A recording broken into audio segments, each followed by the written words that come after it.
അധിക സീറ്റ് എന്ന ആവശ്യവുമായി PJ ജോസഫ് ശക്തമായി നിലകൊള്ളുന്നത് UDFന് ബാധ്യതയാകുന്നു. നേരത്തെ സീറ്റ് വിഭജനം നടത്തി സ്ഥാനാർത്ഥി നിർണയം പൂർത്തിയാക്കി മറ്റു പ്രവർത്തനങ്ങളിലേക്ക് കടക്കാനാണ് UDFും കോൺഗ്രസും തീരുമാനിച്ചിട്ടുള്ളത്. എന്നാൽ ജോസഫിന്റെ നിലപാട് ഇതിന് തടസ്സമാവുകയാണ്. ഇന്നത്തെ ഉഭയകക്ഷി ചർച്ചയോടെ എല്ലാത്തിനും പരിഹാരമാകുമെന്നാണ് കോൺഗ്രസ് വൃത്തങ്ങൾ നൽകുന്ന സൂചന. പ്രശ്നപരിഹാരത്തിന് കോൺഗ്രസ് തന്നെ ഇടപെട്ടേക്കും. ജോസഫിനെ സമാധാനിപ്പിച്ച് ഒപ്പം നിർത്തുകയെന്ന തന്ത്രമാണ് കോൺഗ്രസ് ആഗ്രഹിക്കുന്നത്. എന്നാൽ ഇതേ ചൊല്ലിയും കോൺഗ്രസിനുള്ളിൽ രണ്ട് അഭിപ്രായമുണ്ട്. സീറ്റുമായുള്ള പ്രശ്നത്തിന്റെ പേരിൽ ഉടക്കി ജോസഫ് പോയാൽ UDFിൽ ഒരു കേരള കോൺഗ്രസ് മതി എന്നാണ് A ഗ്രൂപ്പിന്റെ നിലപാട്. എന്നാൽ ഈ സമയത്ത് ജോസഫിനെ പിണക്കി വിടുന്നത് ശരിയല്ല എന്നാണ് I ഗ്രൂപ്പിന്റെ നിലപാട്. ഇത് അംഗീകരിക്കില്ലെന്ന് A ഗ്രൂപ്പും വ്യക്തമാക്കിയിട്ടുണ്ട്.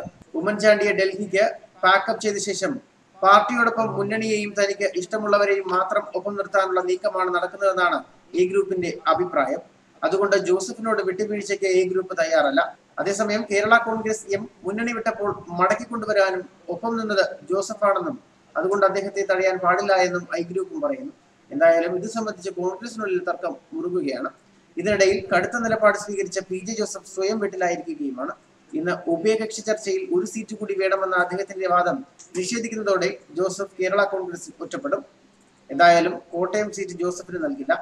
പാർട്ടിയുടെ സിറ്റിംഗ് സീറ്റ് കമ്മിറ്റി യോഗം ചേർന്ന് സ്ഥാനാർത്ഥി നിർണയം നടത്തും എന്ന നിലപാടാണ് നേതൃത്വം സ്വീകരിച്ചിരിക്കുന്നത്. ഈ സാഹചര്യത്തിൽ എന്തായാലും ജോസഫിന് സീറ്റ് കിട്ടില്ല എന്ന് ഏറെക്കുറെ ഉറപ്പായിട്ടുണ്ട്. സിറ്റിംഗ് കിട്ടാതെ വന്നാൽ കേരള കോൺഗ്രസിൽ പിന്നെ ജോസഫിന് വലിയ പ്രസക്തി ഉണ്ടാവില്ല. അകത്തു പറഞ്ഞ് തീരുമാനങ്ങൾ എടുക്കേണ്ട കാര്യങ്ങൾ പുറത്തുന്നയിച്ച് പ്രതിസന്ധി സൃഷ്ടിക്കുന്നതിന് പാർട്ടിക്കുള്ളിൽ പൊതുവെ അദ്ദേഹത്തിനോട് അതൃപ്തിയുണ്ട്. ആ സാഹചര്യത്തിൽ ജോസഫിന് പാർട്ടിയിൽ നിന്ന് വേണ്ടത്ര പിന്തുണ ലഭിക്കില്ല. മാത്രമല്ല പാർട്ടിക്കുള്ളിൽ അദ്ദേഹം പ്രതിദാനം ചെയ്യുന്ന വിഭാഗം തന്നെയാണ് ജോസഫിനെ മത്സരരംഗത്തിറക്കാൻ പിന്നിൽ നിന്നും ശ്രമിച്ചത്. ജോസഫിനെ കേരളത്തിൽ നിന്നും നാടുകടത്തുന്നതിനുള്ള അദ്ദേഹത്തിന്റെ ചില വിശ്വസ്തരുടെ നീക്കമായിരുന്നു ഇതിനു പിന്നിൽ. അതിന് പാർട്ടിയെ ബലിയാടാക്കി എന്ന ചിന്തയാണ് പാർട്ടിയിലെ ബഹുഭൂരിപക്ഷത്തിനും ഉള്ളത്. എന്തായാലും ലഭിക്കുന്ന സീറ്റിൽ ഭൂരിപക്ഷ അഭിപ്രായ പ്രകാരം മാത്രമേ സ്ഥാനാർത്ഥി തീരുമാനം എടുക്കുകയുള്ളൂവെന്ന് നേതൃത്വം വ്യക്തമാക്കി കഴിഞ്ഞു. അതിൽ താല്പര്യമില്ല എങ്കിൽ ജോസഫിന് വിട്ടുപോകാം എന്നാണ് പാർട്ടിക്കുള്ളിലെ പൊതുവികാരം. ഈ സാഹചര്യത്തിൽ കടുത്ത നിലപാട് സ്വീകരിക്കാനും കഴിയാത്ത സ്ഥിതിയിലാണ് ജോസഫ്. പാർട്ടിയെ പിളർത്തിക്കൊണ്ട് UDFിൽ തന്നെ നിൽക്കണം എന്നാണ് അദ്ദേഹത്തിന്റെ ആഗ്രഹം. എന്നാൽ കോൺഗ്രസിനുള്ളിലെ ഗ്രൂപ്പ് തർക്കങ്ങൾ ശക്തമാകുന്ന സാഹചര്യത്തിൽ അതിനുള്ള സാധ്യത വളരെ വിരളമാണ്. കേരള കോൺഗ്രസിൽ നിന്ന് പിരിഞ്ഞാൽ പിന്നെ UDFിൽ നിൽക്കാമെന്ന് പ്രതീക്ഷിക്കേണ്ടതില്ല എന്ന് ഉമ്മൻചാണ്ടി തന്നെ ജോസഫിന് സൂചന നൽകിയിട്ടുണ്ടെന്നും അറിയുന്നു. UDF വിട്ട് പഴയ താവളമായ ഇടതുമുന്നണിയിലേക്ക് പോകാമെന്ന് കരുതിയാലും ഇനി അവിടേക്ക് വേണ്ടത്ര പിന്തുണ ലഭിക്കില്ല എന്ന കണക്കുകൂട്ടലാണ് ജോസഫിനുള്ളത്.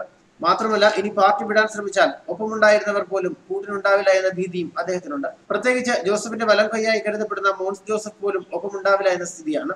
കടുത്തുരുത്തി മണ്ഡലത്തിൽ ഇനിയും മോൻസിൽ ജയിക്കണമെങ്കിൽ KM മാണിയുടെ പിന്തുണ അനിവാര്യമാണ്. അതുകൊണ്ട് തന്നെ KM മാണിയെ വിട്ടുകൊണ്ടുള്ള ഒരു കളിക്ക് അദ്ദേഹം തയ്യാറാകില്ല. എല്ലാത്തിനും ഉപരി തെരഞ്ഞെടുപ്പുകൾക്ക് തൊട്ടു മുൻപ് സീറ്റുകൾക്ക് വേണ്ടി മുന്നണി നിരന്തരം മാറുന്നുവെന്ന പഴിയും ജോസഫിന് കേൾക്കേണ്ടി വരും. ചുരുക്കത്തിൽ അധിക സീറ്റ് ആവശ്യപ്പെട്ട ജോസഫ് സ്വയം കുഴി തോണ്ടുകയായിരുന്നു. ന്യൂസ് ഡെസ്ക് മലയാളി വാർത്ത.